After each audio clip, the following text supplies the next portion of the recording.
Hello guys, in this video, I will show you how to use the Mango Live app.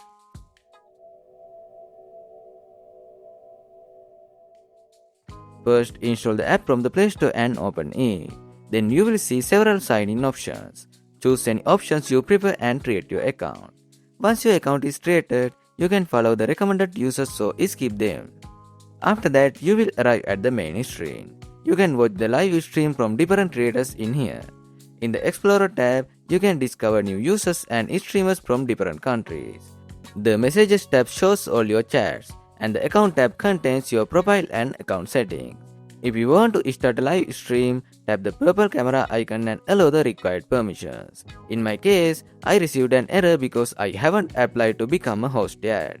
To become a host, tap Apply to become a host and select Video Host. Then enter your phone number, tap Next and follow the instruction to complete the application process. Since I don't want to become a host right now, I will just close this tab.